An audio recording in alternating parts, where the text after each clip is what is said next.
먼저 함께 읽을 말씀은 요한복음 17장 6절입니다. 다 찾으셨습니까? 요한복음 17장 6절. 우리 다 같이 요한복음 17장 6절 한 목소리를 읽겠습니다. 시작. 세상 중에서 내게 주신 사람들에게 내가 아버지의 이름을 나타내었나이다. 그들은 아버지의 것이었는데 내게 주셨으며 그들은 아버지의 말씀을 지키었나이다. 아멘. 오늘은 더 진리 본격적인 본론 세 번째 시간, 하나님에 대한 공부 두 번째 시간입니다. 오늘은 그 하나님의 이름 안에는 하나님의 성품, 어떠하심이 다 나와 있어요.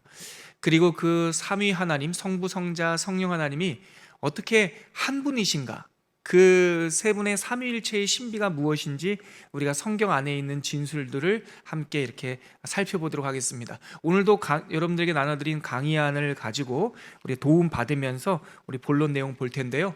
오늘 낮에도 우리 외부에 계신 타교의 성도님께서 저에게 연락을 주셔서 강의안을 좀 나눠받을 수 있냐 이렇게 문의하셨어요. 그래서 제가 지체 않고 보내드렸는데요. 혹시 이 영상을 보시는 분들 중에서도 저희가 이 강의는 더 진리는 강의안 중심으로 가니까 혹시 강의안이 필요하시다면 초은교로 연락해 주시면 저희가 파일을 이렇게 보내드리도록 하겠습니다. 자, 우리가 받은 강의안을 가지고 한번 시작해 볼까요? 오늘은 신론 두 번째 시간, 성부 하나님. 우리 출애굽기 15장 3절에 있는 말씀을 제가 타이틀 말씀으로 잡았는데요.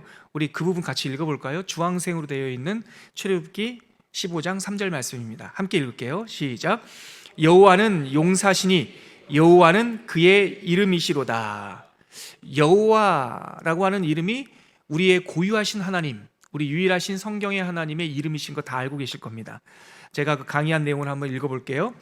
성도 여러분, 우리는 지난 시간 하나님의 어떠하심, 즉 하나님의 속성에 대해서 공부했습니다. 그 가운데 특히 하나님의 공유적 속성 기억나시죠? 즉 하나님께서 당신 백성들에게 전달할 수 있는 속성, 그것을 공유적 속성이라고 말했습니다. 공유적 속성 그러면은 좀 울리지 않으세요, 여러분? 마이크? 좀 울리죠? 계속 이랬죠? 네, 조금 잡아주시면 좋을 것 같고요. 자, 공유적 속성 그러면 여러분 그 상대 카운트 파트너가 있죠.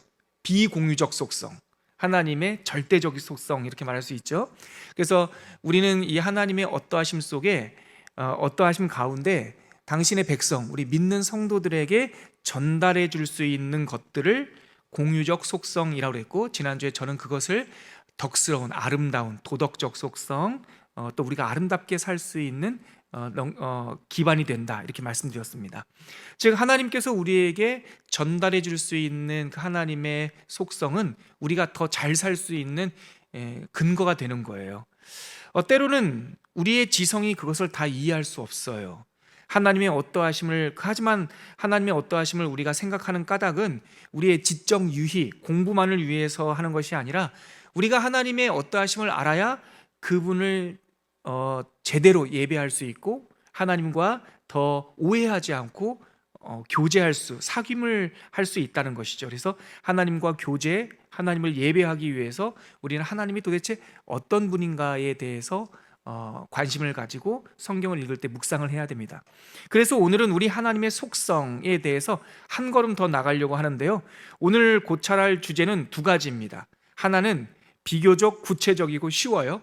그리고 또 다른 하나는 좀 신비롭고 어려운 주제입니다.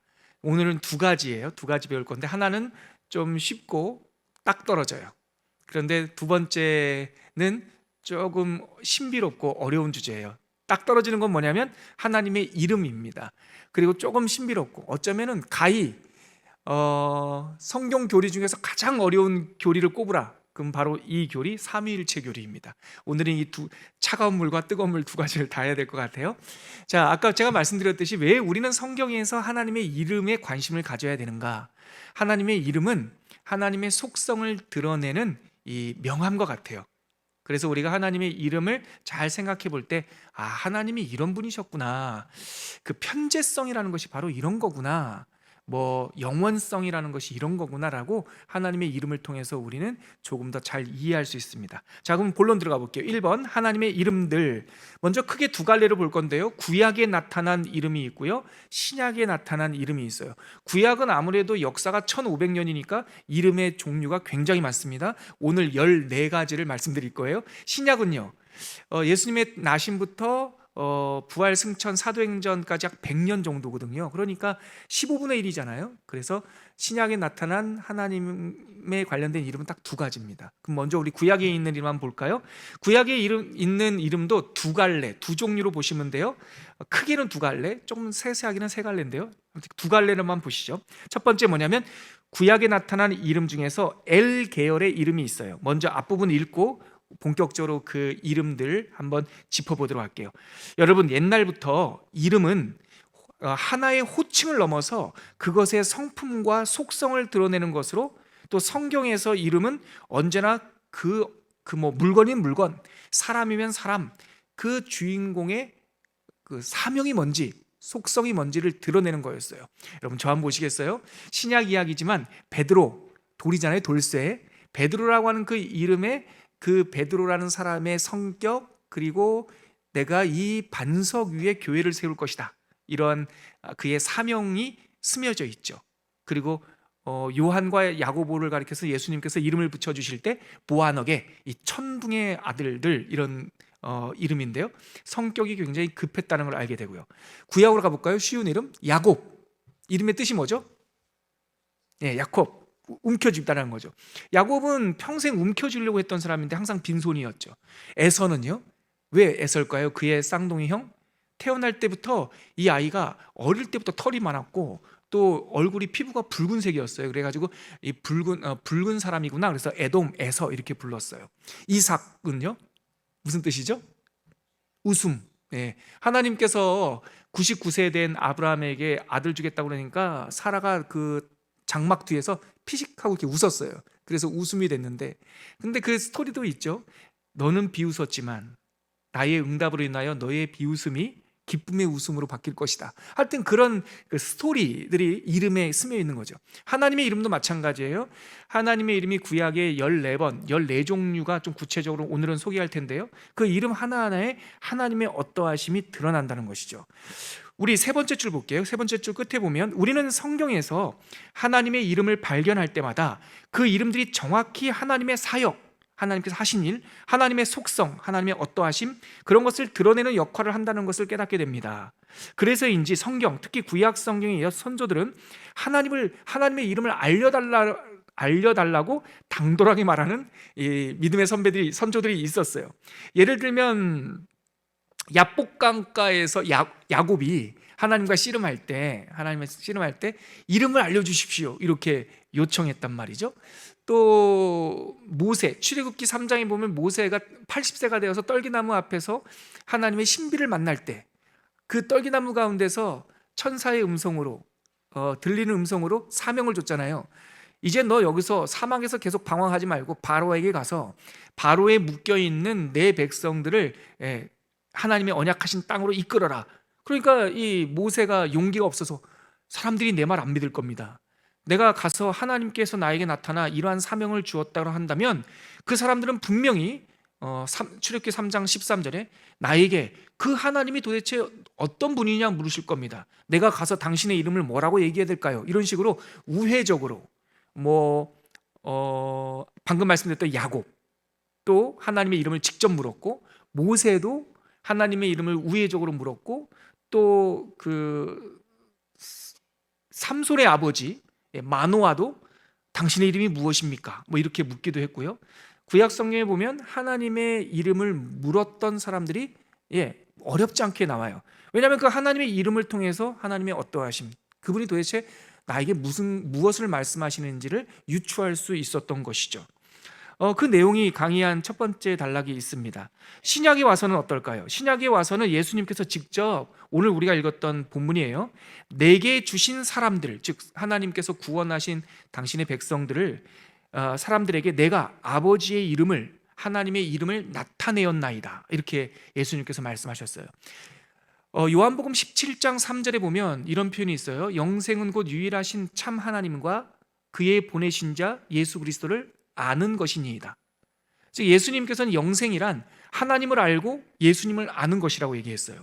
그래서 17장 6절 영생은 곧 3절에서 영생은 곧 유일하신 참 하나님과 그의 보내신 자 예수 그리스도를 아는 것이니이다 하고 나서 17장 6절 3절 아래로 가면 그렇습니다 아버지여 내가 내게 주신 당신의 백성들에게 당신의 이름을 나타내었나이다.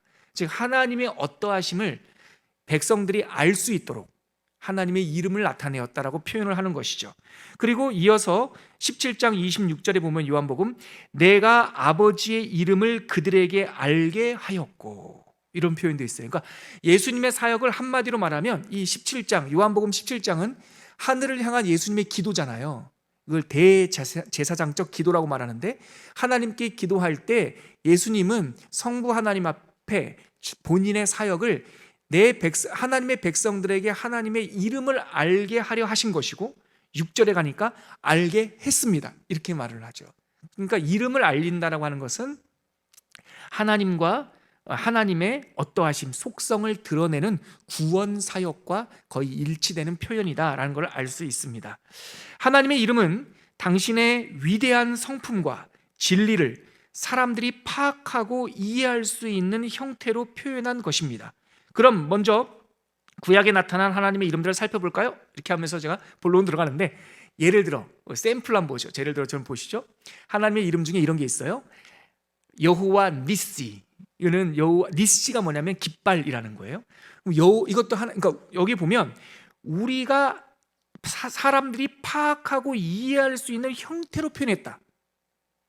그러니까 니시는 뭐냐면 여호와는 승리 하나님이라는 뜻인데 니시는 깃발이라는 거예요. 그러니까 직역을 하면 여호와 니시라고 하는 말은 여호와의 깃발이라는 거예요. 그런데 그 말을 딱 들으면 사람들은 니시 깃발, 하나님이 승리했구나, 이렇게 생각을 한단 말이죠. 제가 군 생활할 때 저희 부대 교회 이름이 깃발교회였어요. 깃발교회. 무슨 딱 느낌이 오시죠? 승리라는 상징하는 거죠. 또 뭐가 있을까요? 여호와 로에라는 게 있어요. 나의 목자라는 뜻이에요. 그럼 그러니까 야훼 로에라고 하는 말은 여호와는 나를 지키시는 분이라는 거겠죠. 또 유명한 하나님의 이름 다시 복습할 겁니다. 여호와 이레라는 말 기억나세요? 창세기 22장에 나오는 거죠. 여호와 이레, 우리는 그 이름 속에서 어떤 문장, 어떤 메시지를 해석을 했죠? 여호와께서 그의 산에서 준비하시다. 그렇죠? 그래서 여호와 이레 하면 그 의미는 준비하시는 하나님이에요. 그런데 원래 여호와 이레라고 하는 말은 직역을 하면 준비하신다는 뜻이 아니에요. 이게 보다라는 뜻이에요. 그러니까 여호와 이레라는 말은 여호와께서 보신다라는 거예요. 보신다라는 게 왜 감시가 아니라 준비입니까? 하나님께서 우리의 부족한 것, 우리의 마음을 다 보시고 필요한 것을 다 채워주신다라고 하는 의미로 여호와 이레, 보시는 하나님은 준비하신 하나님이라고 하는 메시지를 우리에게 전해주는 거죠. 이해되시죠? 여호와의 이름은 그 직역, 그 단어의 뜻이 아니라 그 단어가 상징하고 있는 메시지를 우리에게 전달해주는 방식이다라는 거예요. 먼저 그러면 여호와의 이름은 크게 두 갈래가 있어요. 구약의 이름은 엘 계열의 이름이 있고요, 여호와 계열의 이름이 있어요. 먼저 엘 계열의 이름 보시죠. 1-1-1 엘 계열의 이름들. 먼저 엘 계열의 이름이 있습니다. 엘이라는 이름은 그 자체로 하나님의 이름이에요. 고대 근동 꼭 유대인들뿐만 아니라 그 가나안 땅에 살았던 대부분의 민족들이 엘 이러면 그냥 하나님이었어요. 신. 마치 우리식으로 말하면, 한국 사람으로 말하면 하나님이라는 거예요. 여러분, 하나님이라는 말이 우리가 믿는 성경의 여호와 하나님의 고유한 이름이 아니에요. 그래서 우리도 하나님이란 말 쓰지만 놀랍게도 원불교에서도 하나님이라고 합니다. 동학에서도, 천도교에서도 하늘님, 하나님 이렇게만 씁니다. 심지어는요, 제가 서울 이태원에 가면 대한민국 중앙 이슬람 성원이 있어요. 거기에, 그러니까 대한민국에 있는 가장 큰 모스크가 이태원 언덕에 있어요. 거기에 가면은요, 정문에 그 사람들은 그림을 그릴 수 없기 때문에 글자만 써요. 정문에 글자를 새겨놨어요. 하나님은 한 분이시다. 진짜 그렇게 한글로 써놔 있어요. 근데 거기서 말하는 하나님은 그 무슬림들이 말하는 알라죠. 그러니까 알라는 고유명사고요. 고유명사도 아니네요. 그것도 이미 고유명사가 됐지만 그것도 일반 그냥 알라라고 하는 말은 알이라는 말이 정관사 더고요. 라 이게 인샬라 할 때 그 라 이게 하나님이란 뜻이거든요. 근데 그것이 이제 정관사랑 붙여져서 이제 완전히 고유명사화 됐죠. 알라신 이러잖아요. 그것처럼 고대 근동의 엘이라고 하는 말은 우리 여호와 하나님께만 쓰이는 고유한 이름이 아니라 그냥 다 쓰는 이름이었어요. 그래서 엘 계열의 이름들이 흔하게 나오죠. 자, 계속 강의 안으로 가볼게요. 제가 엘부터 다시 읽을게요. 엘이라는 이름은 그 자체로 하나님의 이름이었고 고대 근동에서 신에 대하여 사용하던 일반 명사입니다. 굳이 비교하자면 한국에서 사용하는 하나님이라는 호칭과 비슷한 무게입니다. 이 이름은 첫 번째 최고라고 하는 의미로 힘과 능력 그리고 강력이라는 속성을 전달해 줍니다. 여러분 저 한번 보세요. 우리나라 한국말에 하나님 그러면 어떤 속성, 그 단어에 어떤 속성이 있습니까? 유일하다, 하나, 으뜸이다, 하나님 이렇죠. 하늘님 이러면요 어떤 뉘앙스가 있어요? 그냥 말해보세요. 정답이 없으니까. 하늘님, 최고라는 뜻이 있죠. 하나님, 유일, 최고도 있지만 그래서 우리가 흔히 쓰는 이 일반 명사 안에도 그 안에 스며 있는 느낌적 느낌이라는 게 있단 말이죠. 고대 근동에서 엘 그러면 으뜸, 최고, 높으신 분이라는 뜻이었어요. 그래서 그것을 가지고 엘이라고 하는 하나님이라고 하는 이름을 가지고 그냥 통용되어 썼어요. 계속 읽어볼게요.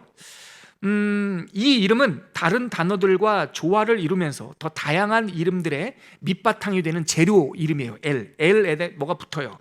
예를 들어 두 번째 이름이 나옵니다. 성경에 나오는 하나님의 이름 두 번째 엘로힘, 이거 들어보셨죠? 이것은 복수예요. 복수. 이것은 복수 형태의 이름으로 하나님의 창조와 관련해서 주어로 자주 등장하는 이름이에요. 저를 보시겠습니까? 창세기 1장 1절 태초에 하나님이 천지를 창조하시니라. 우리 성경에 이렇게 번역되어 있죠? 그럼 그 하나님은요 뭐라고, 그러니까 히브리어로 보면 뭘까요? 엘로힘이에요. 브레시트 바라 엘로힘 에트 하셰마임 하에레츠 이렇게 시작해요. 그래서 엘로힘이라고 하는 말은 복수로서 엘 이러면 그냥 하나님인데 이거 장엄 복수예요. 엘로힘 이러면 신들이 많다라고 하는 다신교를 말하는 게 아니에요. 그러면 한 분인데 엘로힘 이러면서 크신 분, 셀 수 없는 분, 복수 형태를 갖는 거예요. 그래서 이 엘로힘은 창조와 관련돼서 내가 무엇을 만든다, 내가 무엇을 명한다, 그리고 바람 하나님께서 말씀하실 때 동풍아 불어와라 하면 그러니까 창조와 주권 이런 거 얘기할 때 엘로힘이라는 말을 써요.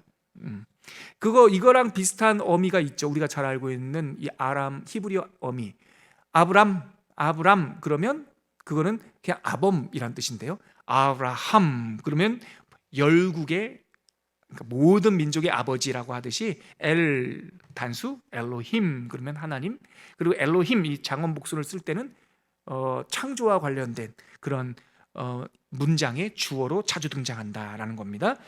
그러면서 또 이제 파생해서 세 번째 엘 계열의 이름이 나오는데요. 엘리온, 이거 발음하기가 좀 힘들어요. 엘리온 이렇게 되어 있는데요. 이거는 지극히 높으신 하나님이란 뜻이에요. 하나님, 엘론 그러면 높으신, exalt라고 하는 높으신 하나님이란 뜻이에요. 그래서 이게 어디에 나오냐면 이 이름은 멜기세덱이 창세기 13장이죠.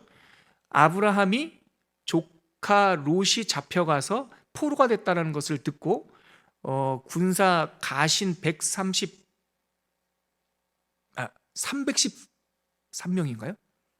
313명, 하여튼 가신 300여 명을 데리고 그 롯을 구출해 와요.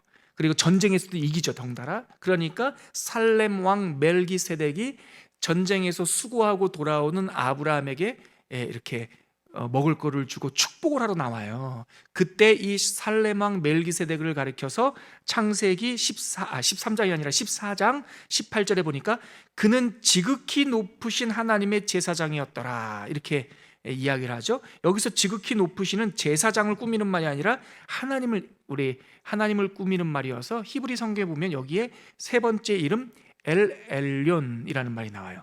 지극히 높으신 하나님. 자, 그리고 엘 계열의 네 번째 이름, 이제 유명한 이름, 여러분 저 한번 보시겠어요? 넘기기 전에.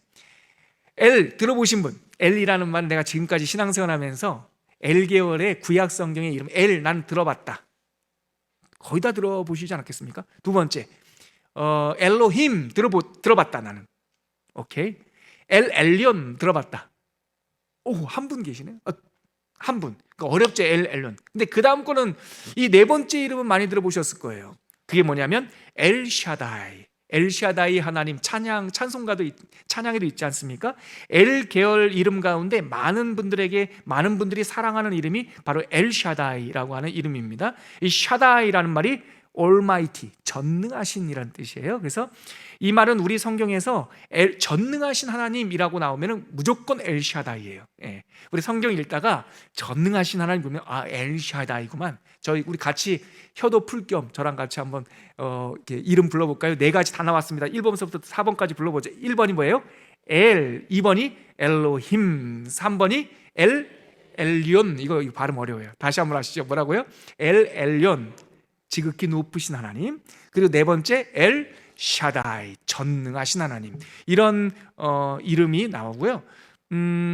이것은 할 수 없는 일을 하실 때, 불가능한 기적을 일으킬 때. 그래서 창세기 17장 아브라함에게 신방하시면서 내년 이맘때 너 아들을 낳을 거야. 내가 네 아들을 너를 복되게 할 거야. 이렇게 기적을 베풀 때 나는 전능의 하나님이다. 엘 샤다이 하고 이렇게 나오시고요. 하여튼 그러니까 기적과 기적을 나타낼 때 엘샤다이라는 이름이 많이 나와요. 그러면 1-1-2 여호와 계열 이름 볼까요? 엘 계열은 4개 봤고요. 여호와 계열의 이름이 10가지가 나와요. 엘이 일반 명사라면 우리의 유일하신 하나님을 칭하는 고유 명사의 이름이 있는데 그것이 바로 여호와예요. 여러 이름 중에서도 우리에게 가장 중요하고 의미 있는 이름이라고 말해도 과하지 않는 이름, 여호와. 저 한번 보시겠습니까? 그러니까 가나안 사람들, 저희들이 이제 애굽에서 돌아온 이스라엘 사람이라고 생각한다면요, 예를 들어 그 사람들한테, 가나안 사람들하고 엘로힘 그럼 다 알아들어요. 신이라는 거. 무슬림들이 여기 우리나라에 와가지고 하나님은 한 분입니다. 만약에 그러면 우리가 누굴 말하는지를 알죠. 근데 무슬림이 와가지고 저기 시골에 가가지고 할머니한테 알라를 믿으세요 그러면 알라는 조그만 아이들이지 그럴 거 아니겠습니까? 왜냐하면 그 알라가 그들에게는 하나의 고유한 명사가 됐으니까. 그것처럼 근데 무슬림이 시골에 가가지고 예를 들면 하나님 믿으세요 이러면은 하늘님 그러면서 할머니들도 알아듣는 거죠. 그것처럼 성경에 나오는 우리 하나님에 대한 고유한 이름, 다른 사람들이 못 알아듣는 이름이 있는데 그 여호와예요. 여호와 하나님은 하나님에 대한 고유한 이름입니다. 야훼, 지금 세 번째 줄 읽고 있습니다. 야훼라고 하는 이름은 이제 읽을 수 없게 된 모음이 없는 네 글자로 표시된 이름이에요. 거기 옆에 여러분들 강의한 없어서 여러분 영상 보신 분들은 모를 텐데 우리 강의하를 보면은 거기 지렁이처럼 꼬불꼬불 4개 돼 있어요. 거기 점 하나, 저 한번 보시겠어요? 점 하나 이렇게 찍혀 있고요. 지렁이가 긴 게 하나가 있고요. 디귿자 세우는 거 같은 게 하나가 있고요. 다시 지렁이 긴 게 하나 있어요. 다시요. 점 하나 찍혀 있고요. 이 디귿자 뒤집어 놓은 게 하나가 있고요. 지렁이 긴 게 하나 있고요. 디귿자 이렇게 뒤집어 놓은 게 있어요. 이게 모음이 없는 자음이에요. 이 그리고 그러니까 디귿자 거꾸로 해놓은 게 해 발음이 히읗. 그리고 이 지렁이처럼 하나가 길게 되어 있는 게 우 발음이에요. 그리고 끝에 다시 똑같은 모양의 뒤집어 놓은 디귿자가 역시 또 해 발음이죠. 이걸 모음이 없으니까 발음이 안 돼요. 모음이 없으니까 어떻게 발음해야 되나? 사람들이 이거 읽지 않았어요. 그래서 이 서기관들이 쓰다가 이 글자가 딱 나오잖아요. 딱 나오면은 가서 손 씻고 오고요. 쓰던 붓 꺾고 새 붓을 갖고 와요. 그래서 이거를 테트라그람마톤이라고 헬라어로 불러요. 거기 네 번째, 그래서 영어로 하면 YHWH, 그 옆에 꼬불꼬불 그게 히브리어고요. 이거를 옛날 번역하던 그 헬라어로 히브리어를 번역하던 학자들은 테트라, 네 개라는 뜻이고요. 그람마톤이라고 글자라는 뜻이에요. 거룩한 네 글자라는 게 이거예요. 사람들이 이걸 어떻게 못 불렀어요. 그리고 이 글자가 나오면 어떻게 불렀냐면 아도나이 이랬어요. 주님. 그래서 그 전통을 따라서, 저 안 보시겠어요? 그 전통을 따라서 요즘도 영어 성경은 여호와라고 번역하지 않아요. 영어 성경에 여호와라고 번역하는 NASB라고 하는 성경이 따로 있는데, 우리가 흔히 쓰는 킹 제임스 버전이라든가 뉴 인터내셔널 버전이라든가 우리가 흔히 쓰는 영어 성경에는요, 여호와라는 이름을 안 쓰고요, 대문자로 LORD, 로드, 주님 이렇게 번역을 해요. 왜냐하면 여호와의 이름은 소리도 없었고 이스라엘 사람들이 생각할 때 거룩해서 함부로 할 수 없었다. 그래서 이거는 사운드가 없는 글자예요. 읽을 수 있는 사람이 세상에 아무도 없었어요. 그런데 현대로 오면서 사람들이 이거 진짜 무슨 발음이었을까 궁금했지 않았겠습니까? 그래서 읽을 수 없는 글자를 읽고 싶어서 어떻게 할까 하다가 봐요. 이 여기에다가 아도나이라고 읽었던 주님이라는 발음 아오아이, 이거를 이 테트라그라마톤 네 글자에다가 발음을 세 개를 붙였어요. 그래서 탄생된 발음이 여호와예요. 예호바. 원래 그 발음이 아니에요. 예호바라고 하는 말은 이 그램마톤이라고 하는 네 글자에 아도나이의 모음을 붙여서, 그래서 그냥 그렇게 우스꽝스럽다는 표현은 좀 잘못된 것 같고 그렇게라도 불러보려고 했던 거예요. 근데 현대에 오면서 이 언어학자들, 음성학자들이 이 자음을 보면서 도대체 이거는 자음 4개밖에 없는데 어떻게 발음했을까? 어떤 발음이 좀 더 정확할까라고 음성학자들, 히브리 언어학자들이 연구했는데 그 발음이 야훼예요. 야훼. 그래서 근데 이걸 100%라고 말할 수 없어요. 99%라도 함부로. 그냥 많은 학자들은 여호와 하나님의 오리지널 발음은 야훼였을 것이다 이렇게 보고요. 전통적으로는 여호와, 예호바 이렇게 번역하기도 하고요. 서구권에서는 그냥 주님, the Lord 이렇게도 번역하기도 하고요. 아무튼 우리는 참 담대한 번역 성경을 갖고 있어서 우리 구약 성경에는 여호와 하나님을 떨림없이 여호와 이렇게 쓰고 있지요. 뭐라고 불러도 상관없어요. 근데 시간이 좀 있지만 저는요 여호와와 야훼 세대, 변한 세대를 살았던 사람이에요. 저 고등학교 때는요 야훼라고 하는 이름이 몰랐어요. 알려주는 사람이 없었어요. 그런데 어느 날 조용기 목사님, 여의도 순복음교회 조용기 목사님이 설교하시면서 갑자기 야훼 이러는 거예요. 그래서 저 사람 뭐하라고 뭘 부르나 했더니 그게 원래 여호와 발음이 그렇다라는 거를 조용기 목사님이 우리나라에서 좀 이렇게 퍼뜨렸죠. 아무튼 뭐가 중요하지 않아요. 우린 그냥 성경에 기록된, 우리 한글 성경에 기록된 대로 여호와 이렇게 이해하시면 될 것 같아요. 그래서 이게 아주 중요한 이름이고요. 이 여호와라고 하는 이름에 또 다른 단어들이 붙어서 9개의 또 다른 이름이 성경에 나와요. 자, 두 번째가 뭡니까? 맨 밑에 가면 야훼, 이거는 이제 번역되지 않았기 때문에 제가 그냥 야훼 발음을 썼어요. 야훼 찌바우트라는 거예요. 이거는 만군의 여호와라는 뜻이에요. 이게 사무엘상 1장 3절에 만군의 여호와. 성경에 여러분 구약 성경 읽다가 만군의 여호와 그러면 야훼 찌바우트, 이게 이 이름이에요.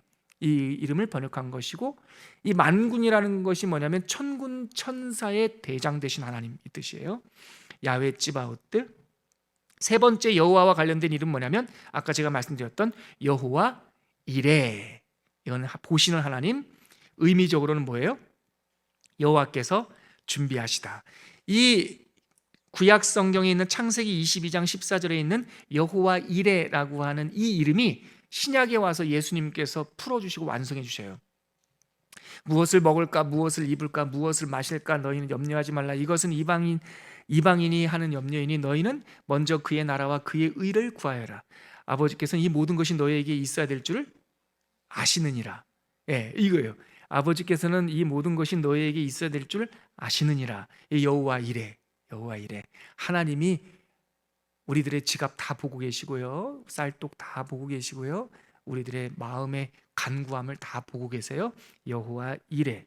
자, 네 번째 이름이 뭐냐면 여호와 로페라는 거예요. 로페. 이게 뭐냐면 치료하시는 하나님. 근데 우리나라 사람들은요, 이 로페라고 하는 거를 명사고요. 동사가 있어요. 이게 라파예요. 라파라는 말은 치료하다라는 뜻인데요. 그래서 우리나라 사람들은 여호와 로페라는 말보다 여호와 라파라고, 그거 같은 이름이에요. 로페가 오리지널 발음이거든. 그럴 필요 없어요. 예, 똑같아요. 하나는 명사, 하나는 동사니까.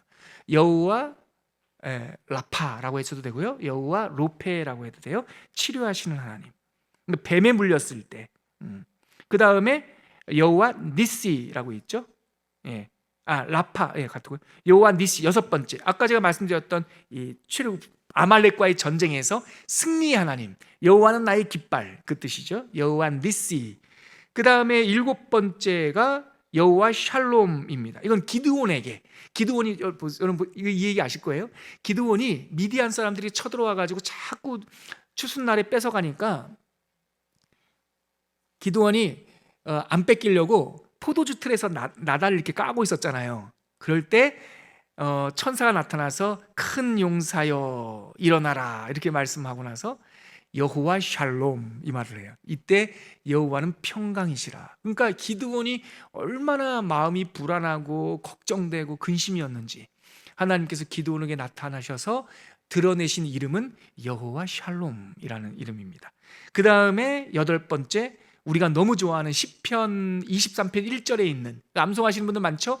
여호와는 나의 목자시니 내게 부족함이 없어요. 거기서 여호와는 나의 목자, 그 말이 여호와 로에라는 거예요. 여호와 로에. 여호와는 나의 목자. 그것도 여덟 번째 이름이고요. 우리 3페이지 가볼까요?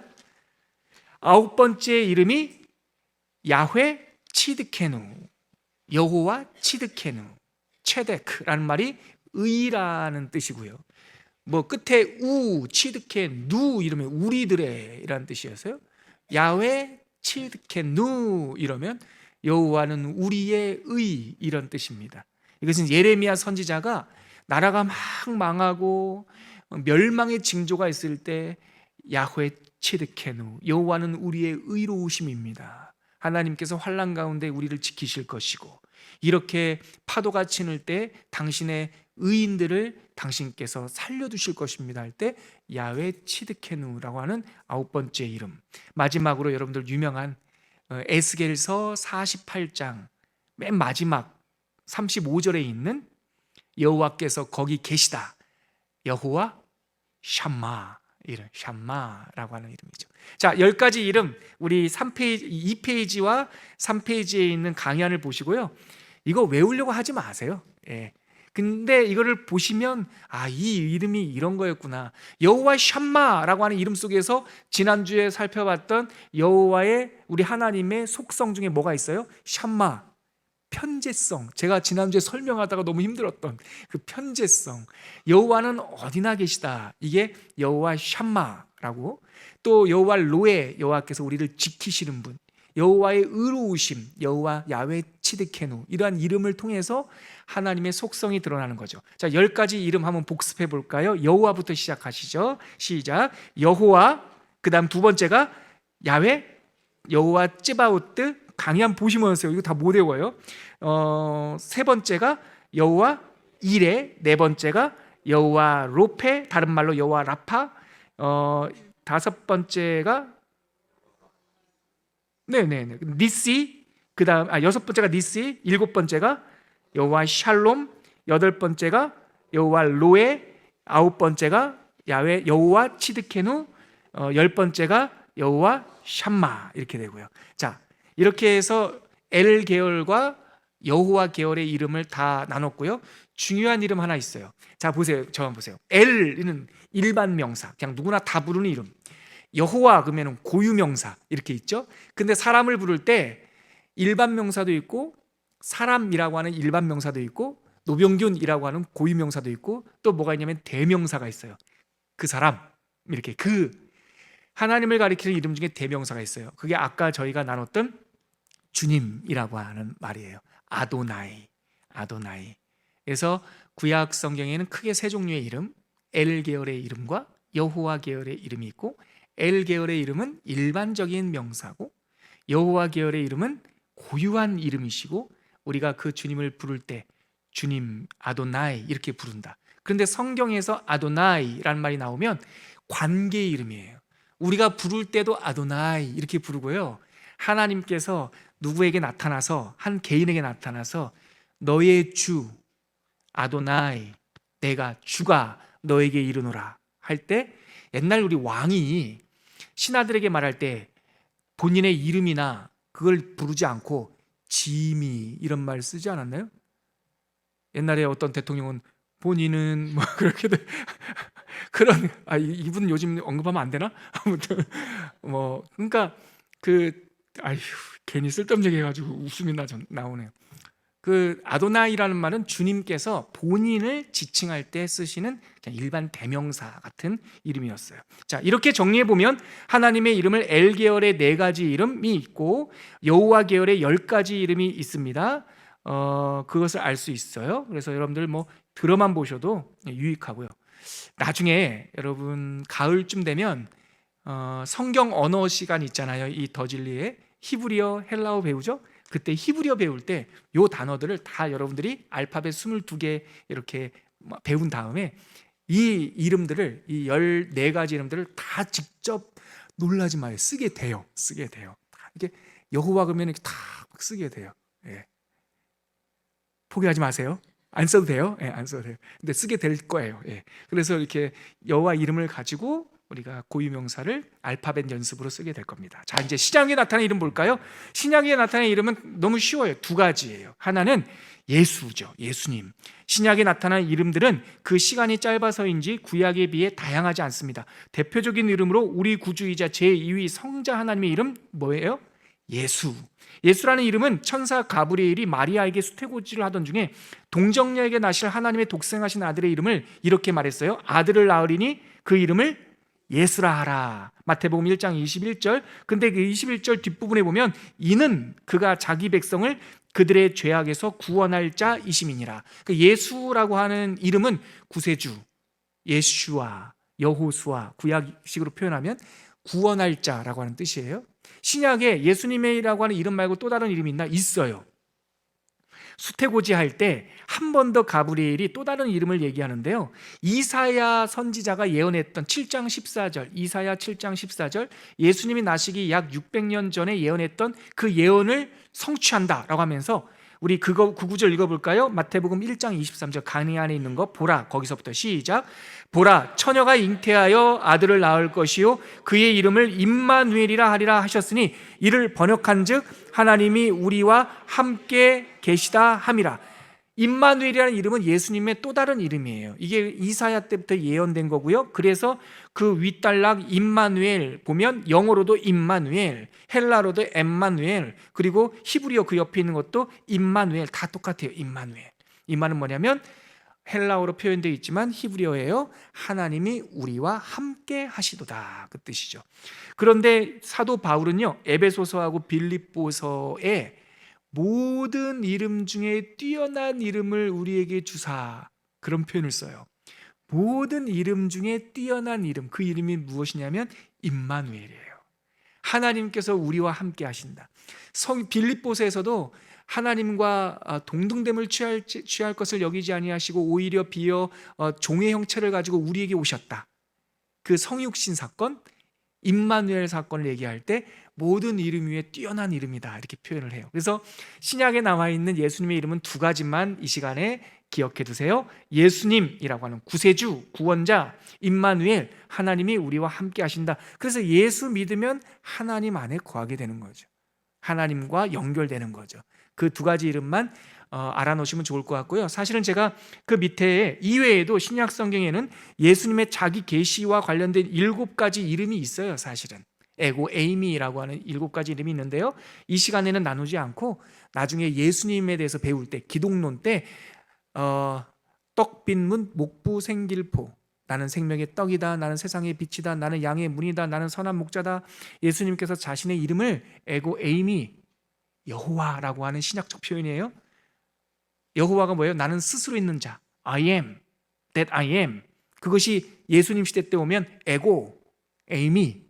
그러니까 그 위대한 여호와 하나님의 고유한 이름, 그 하나님의 속성이 나는 세상의 생명의 빵이야 라는 말에 에고, 에이미 뭐 하는 순간 여호와라고 하는 신성, 고유한 하나님, 자존성, 하나님은 그대로 존재하신 분이라는 것이 예수님의 7가지 표현 속에서도 드러나요. 그거는 기독론 가서 하자고요. 아무튼 오늘은 예수님의 신약은 2가지. 뭐하고 뭐요?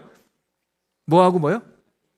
예수님하고 임마누엘. 자, 여기서 이제 강의안 보지 말고 우리가 14개 구약성에 맞춰 그 순서대로 안 해도 되고요. 14개 중에 한두 개 빼먹어도 돼요. 이제는 남아있는 거 한번 복습해 보죠. 자, 엘 계열의 4개 아무거나 생각나는 것만 말씀해 보세요. 엘, 또 엘로힘, 엘 엘리온, 엘샤다이 4가지가 있고요.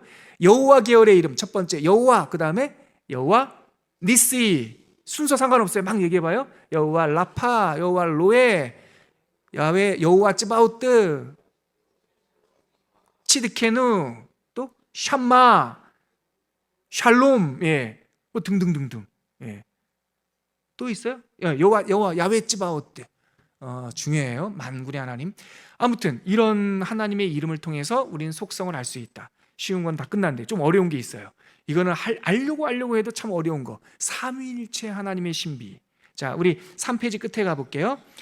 하나님의 이름은 성도들에게 흥미롭고도 찾아가기 쉬운 주제입니다. 이렇게 하나님의 성품을 신구약에 나타난 이름을 통해 살펴봤다면 우리는 이 다양하게 묘사되어 있는 하나님이 도대체 어떻게 유니티, 일체성을 가질 수 있나, 이런 궁금함을 갖게 되는 것이죠. 다양한 이름들을 봤어요. 그런데 성경에는 이 다양한 속성을 가진 하나님을 어떻게 표현하나? 그럴 때 성부 하나님을 만나게 돼요. 여호와 하나님. 그러니까 이런 다양한 이름들 빼고 우리 하나님 하면 아버지 하나님, 이걸 딱 만나게 되죠. 그런데 아버지 하나님은 한 분이시다. 성경은 분명히 말해요. 거기 보시죠. 4페이지 가볼까요? 4페이지 중간에 보면 신명기 6장 4절, 이스라엘아, 4페이지 중간에 이스라엘아 들으라, 우리 하나님 여호와는 오직 유일한 여호와시니. 그러니까 하나님은 한 분이다라는 것을 알게 되죠. 그런데 신약 성경에 가니까 요한복음 10장 30절에 가니까 예수님께서 이렇게 말씀하세요. 나와 아버지는 하나이니라. 하나님은 한 분이라고 그랬는데 예수님하고 하나님이 한 분이세요? 그러면은 우리 하나님은 2분인가? 근데 더 기가 막힌 거는 사도행전 5장 3절과 4절에 가면 그 아나니아와 삽비라 이야기 있을 때 아나니아에게 베드로가 꾸짖어요. 아나니아야, 네가 어찌하여 사탄이 네 마음에 들어가서 네가 성령을 속이고 블러블러블러 뒤 가서 사람에게 거짓말한 것이 아니요 누구에게 거짓말한 거래요? 하나님. 이게 뭐지?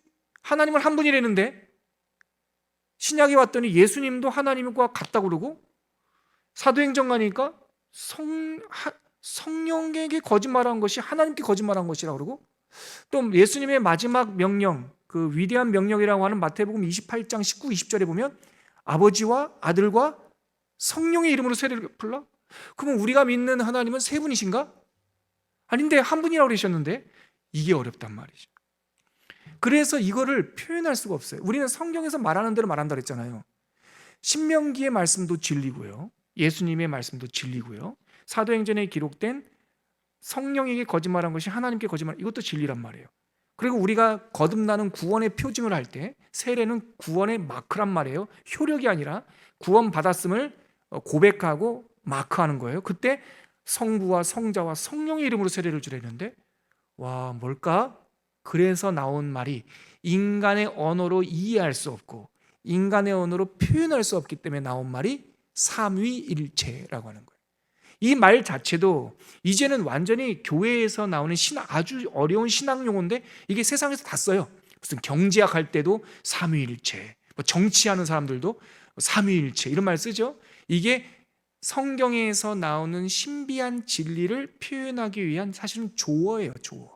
3개라고 하는 것과 유니티, 하나라고 하는 것을 합쳐서 트리니티, 삼위일체라고 하는 단어를 만든 거죠. 결론적으로 말해서 이것은 신비예요. 이해할 수 없어요. 그러면은 지난 2000년 동안, 아니요, 짧게 개신교의 역사를 보면 한 200년 동안 우리 건강하고 건전하며 성경적인 교단에서 정의한 삼위일체에 대한 진술은 뭘까요? 웨스터민스터 신앙 고백이라고 하는 아주 검증된 신앙 고백문에 있는 삼위일체에 대한 이야기를 한번 읽어보자고요. 그게 5페이지에 나와요. 5페이지가 아니라 4페이지. 4페이지 맨 위에 두 번째 단락에 보면, 제가 읽어드릴게요. 삼위일체 교리를 어떻게 진술할 수 있을까요? 전 세계에서 대표적으로 건전하고 바른 신앙 고백 진술로 따르는 웨스트민스터 신앙 고백에는 제2장 제3항 삼위일체에 관하여 라고 하는 부분에는, 같이 읽어볼게요. 회색으로 색칠된데 같이 읽겠습니다. 시작.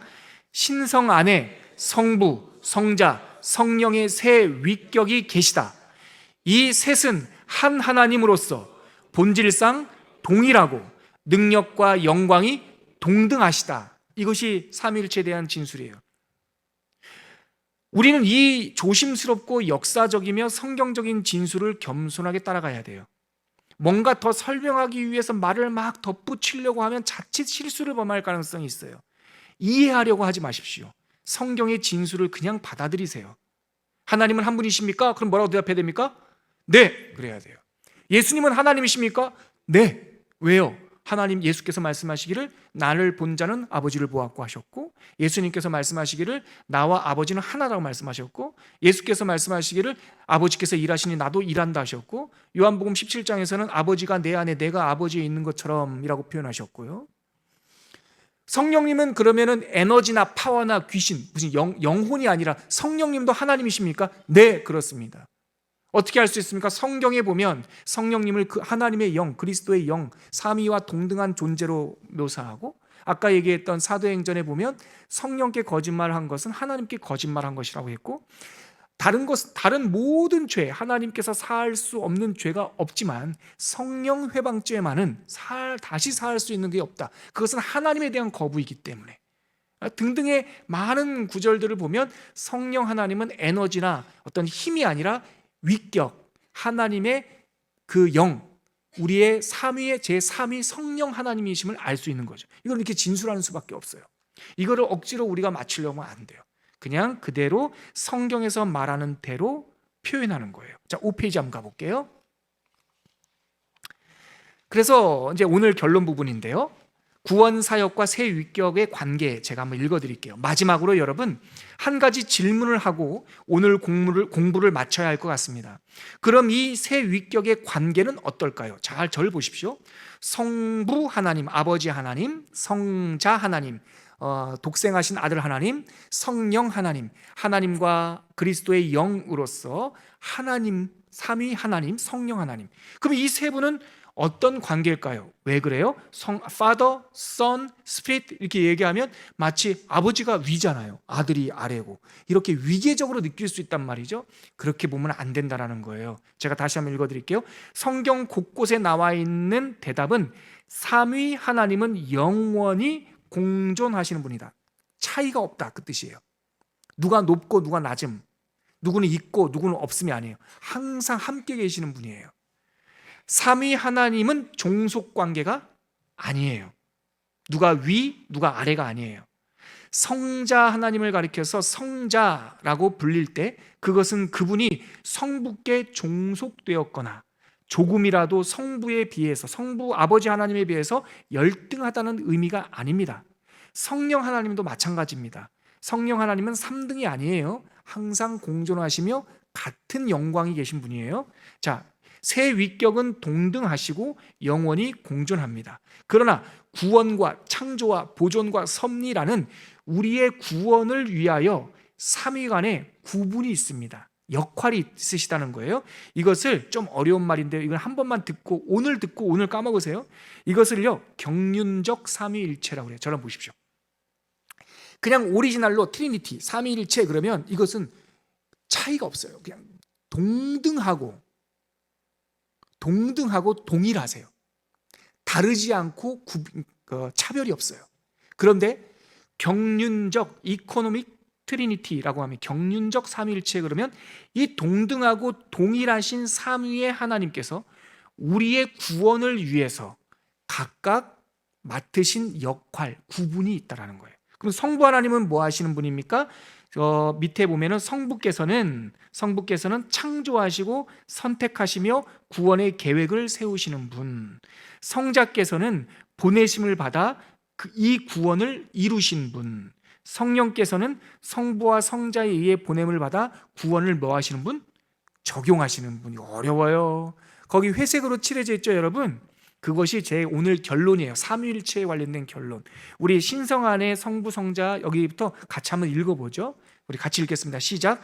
신성 안에 성부, 성자, 성령의 세 위격이 계십니다. 이 셋은 한 하나님으로서 본질상 동일하시고, 다른 말로 뭘까요? 제가 수정본 올려드릴게요. 제가 여기다 다 적어놨어요. 자, 본질상 동일하시다라는 뜻은 뭐냐면 다름이 없다, 다르지 않아요. 그리고 능력과 영광이 동등하십니다. 아까 웨스트민스터 신앙고백문에 동등하십니다라는 표현이 나오죠. 이것은 뭐예요? 차이가 없다, 다름도 없고 다름이 있지도 않고 차이도 있지도 않아요. 자, 그러나부터 같이 읽을게요. 시작.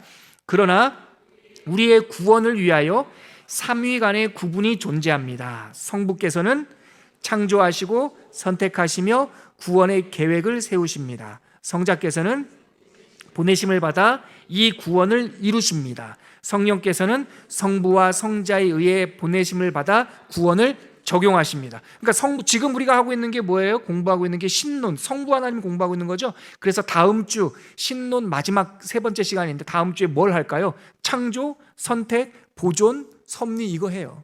성부 하나님께서 우리의 구원과 관련돼서 우리를 창조하시고 우리를 선택하시고 우리를 지명하시고 부르시고 우리를 보존하신다. 그리고 우리가 잘 살 수 있도록 우리를 돌보시고 섭리하여 주신다. 이런 하나님께서 우리의 구원과 관련돼서 성부 아버지 하나님께서 하신 일에 대하여 다음 주에 공부할 거예요. 자, 성자께서 하는 구원을 이루시는 것은 기독론 가서 할 거고요.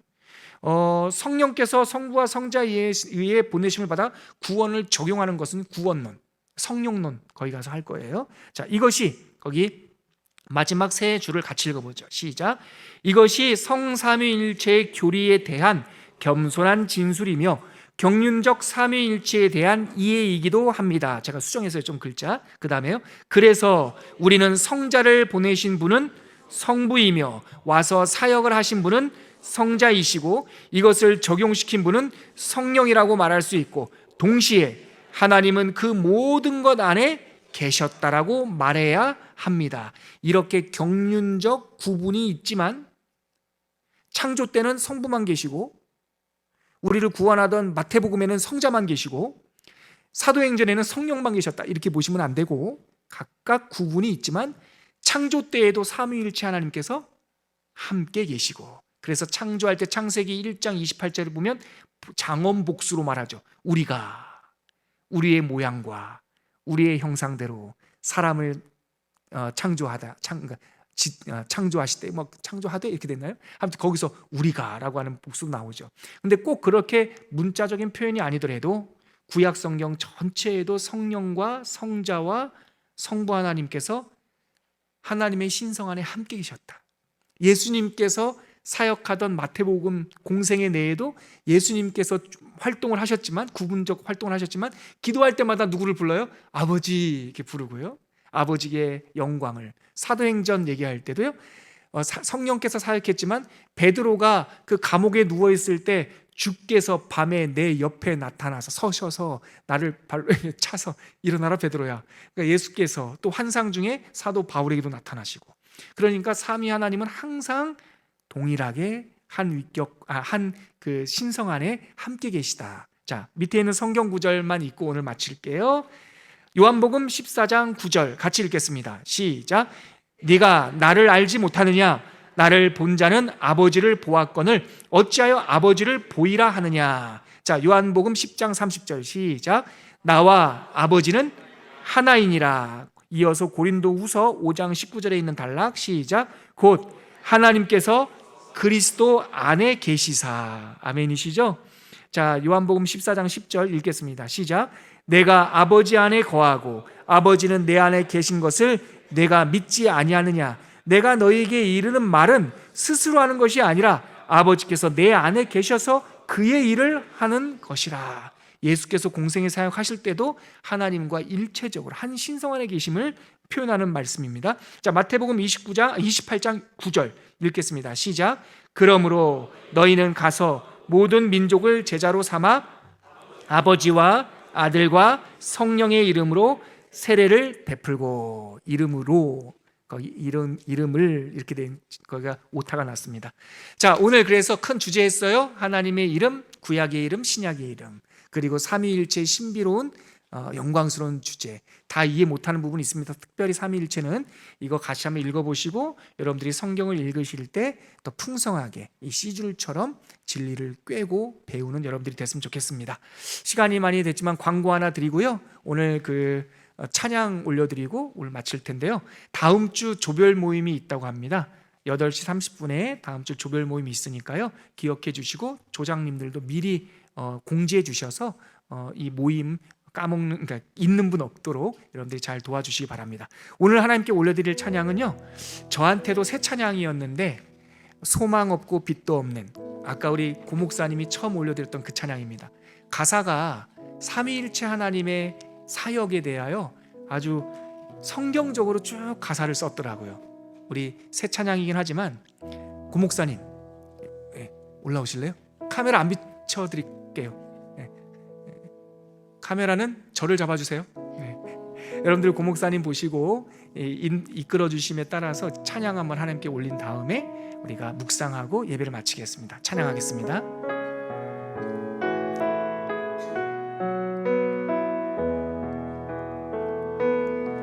소망 없고 빛도 없는 어두운 세상을 하나님이 사랑하사 우리에게 오셨네. 예언하신 약속대로 말씀이 육신되어 하늘 영광 버리시고 이 땅으로 오셨네. 주가 지으신 모든 세상을 구원하려 영광의 주 예수님이 죽음을 택하셨네. 그 고통 속에서도 주의 뜻 기억하사 길을 잃은 우릴 위해 십자가를 지셨네.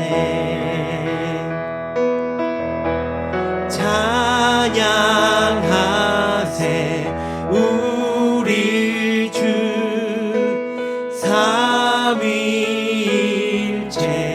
하나님. 지극히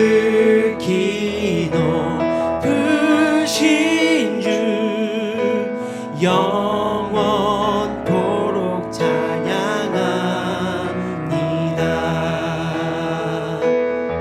부활하신 그 아침 닫힌 무덤 열리고 죽임당한 어린 양 죽음을 이기셨네. 생명의 길 되시는 그리스도를 통해 아버지께 오는 자 모두 회복되리라. 주가 세우신 교회 성령이 이끄시네. 영원한 주의 복음 무너지지 않으리. 주의 보혈로 인해 나는 자유케 됐네. 예수의 사랑으로 새 생명을 얻었네. 찬양하세 우리 주. 찬양하세 우리 주 삼위일체 하나님. 지극히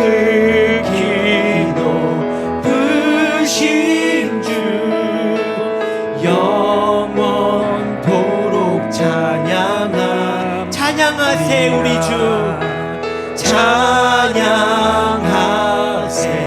우리 삼위일체 하나님 삼위일체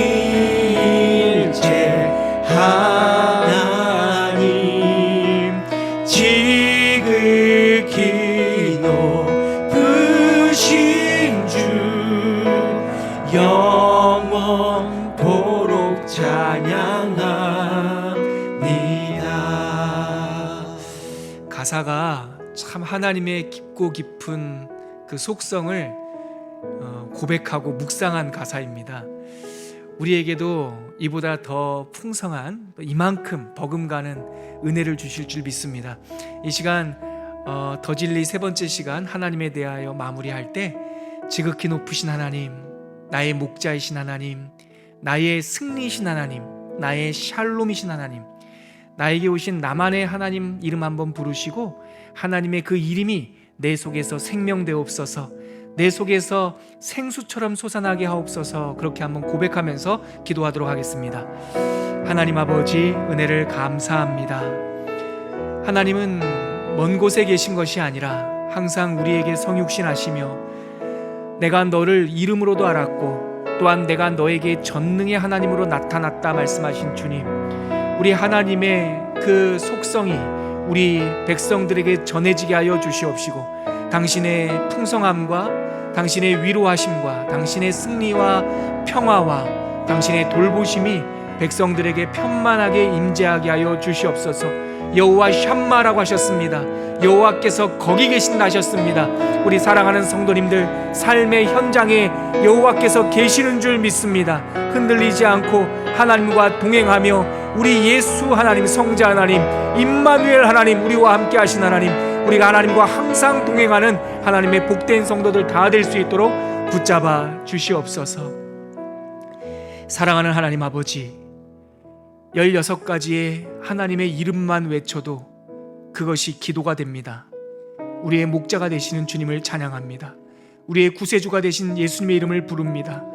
임마누엘의 축복으로 함께하여 주셔서 내가 너희와 항상 함께 있으리라 하시니라, 그 언약하신 말씀이 신실하게 당신의 백성들에게 응답되게 하여 주시옵소서. 아니, 그렇게 해주신 줄 믿습니다.